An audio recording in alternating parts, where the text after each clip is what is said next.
Actually, nanonood ako nitong as a view. Oo. Maraming sila. Pero syempre hindi ko pa natatapos na dahil mga 20 minutes, 21, 22. Ganun lang siya, di ba?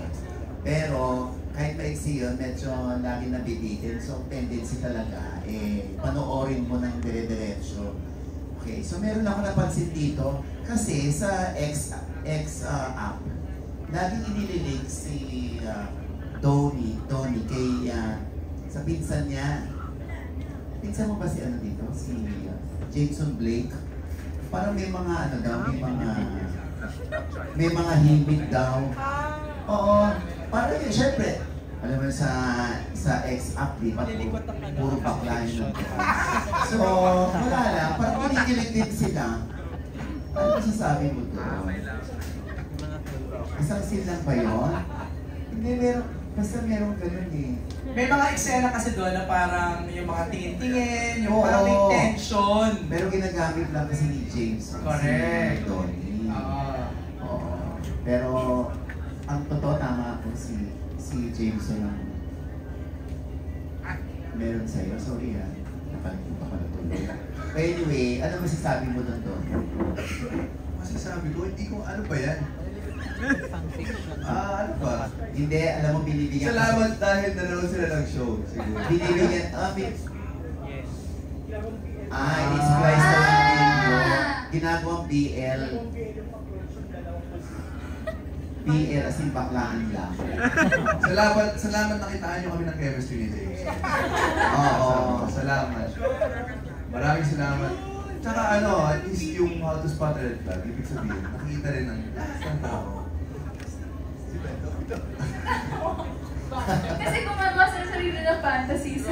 Alternate universe, di ba? Gumagawa sila ng gano'n. Oo, yun. Anyway, ang gusto ko itanong sa inyo, kung hindi kayo makaspot ng red flag sa isa't isa, anong ayaw mo sa ikaw, anong ayaw mo rin, ayaw mo sa lalaki? What's a red flag? Kaya yung pet peeve mo. Actually, siguro syempre ayaw naman po natin lahat. Siguro sinungaling. Sinungaling. Hindi honest. Yun naman po yung mga common red Pero flags. yung sinungaling, di ba normal lang? Huwag lang talagang mahalata. Ha? Feeling ko for me, for me po, red flag ko po is, ayaw kong red flag is, hindi siya marunong magsabi ng totoo, pati pag nagsisinungaling. Pag napansin mo. Pag napansin ko. Pero pag napaniwala ka. Okay. Ako yung red flag nun. So ako yung nabudol niya. Yes! So nabudol na naman si Cha. So yun po. Siguro, pag gano'n, pag di natin napansin na nagsisinungaling nga yung tao, nasa sa atin na yun. Yung mga katsipang katulan, mabababaw lang like ayaw mo nagngangat-ngat ng nag-nail bite, yung mga gano'n. Kami pong dalawa, actually, ayaw namin pag iniiwanan na kabukas yung pinto. Ako pet peeve ko yun. Gusto ko lagi sinasara. Kaya, ayun. Baka mabigyan ng mali siya pag sinasara lang. Ay, hindi ko. Ha? Grabe ka naman! Hindi, di ba yung sinasabi na, baka lumabas yung aircon. Yung lamig, hindi yung aircon, yung lamig. Kaya lagi sinasabi. Ay, sabi mo kasi kababawan na Sabi Ano pa yung naisip mo na parang ayaw mo nakikita sa lalaki na ginagawa niya? Yun na mo, kunwari lang yung nangangalkal ng ilong, yung mga... Grabe naman. Hindi po, siguro ako... Hindi mo nga sinabi na mangulangot.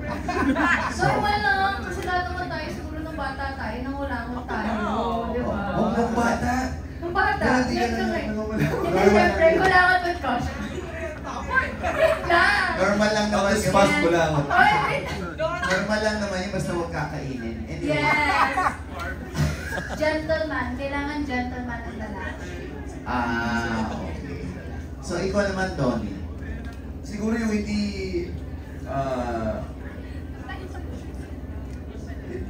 nagtatrato ng taong, kunyari, kasi paligid nila ng maayos. Like, makikita mo, kung sa pananalita nila, walang respeto, gano'n.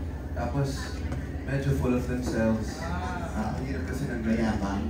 Yan, pwede rin mayabang, tsaka hindi niya iniisip yung mga ibang tao. Okay. So, medyo malalim yun. Yung kababawan niya. Kababawan. Kita mo na ginagawa ng babae na, yeah. Parang ayaw mo. Parang sana hindi niya ginawa yun. Sana hindi siya nangangamot ng singit. Mga ganyan. Ano?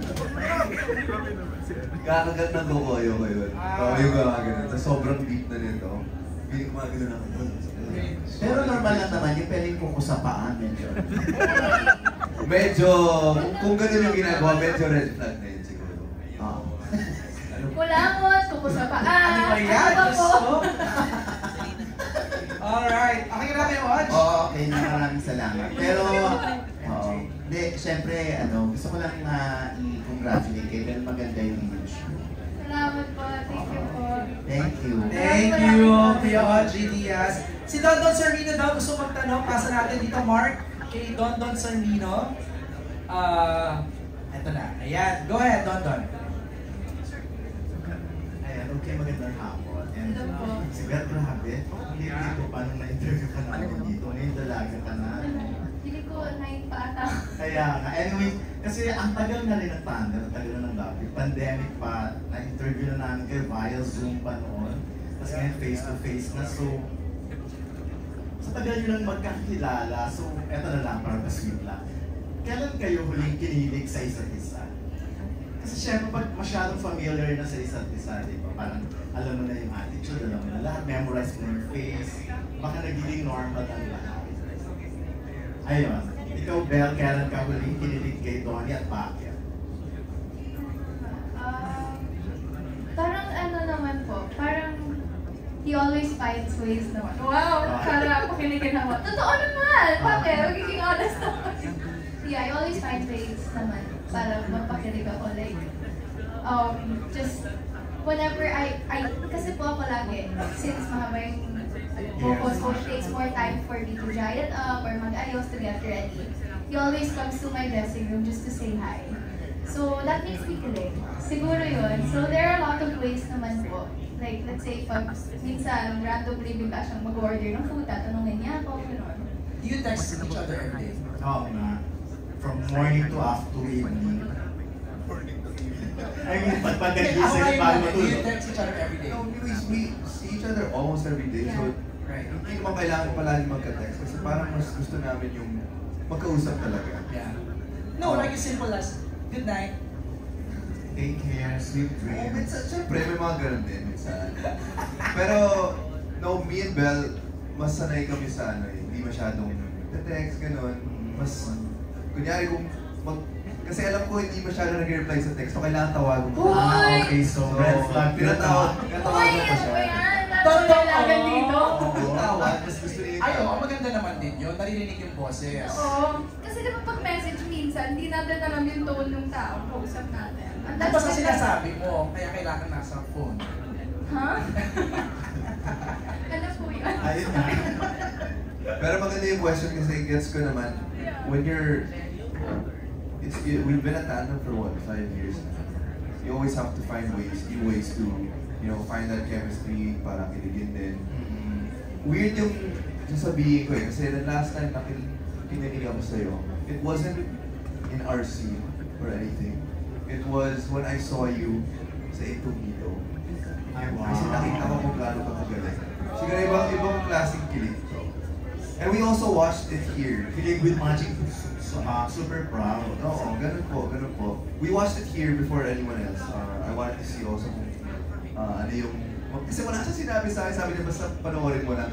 And I remember, di ba, yung itsura mo dun, nung nagtitake kayo, tapos sabi mo gaganyan ka ni eruption, sabi ko, okay, tingnan nga natin kung ano yung magiging kalabasan nun. So, pinanood namin dito, sobrang galing ko. And siguro dun, when I see that she does something very different, and when people see that of her, kinikilig din ako. Kasi nakita ko kung gaano siya, kung gaano kalaki yung binigay niya for that. I can sense that sincerity ha. Kasi Correct.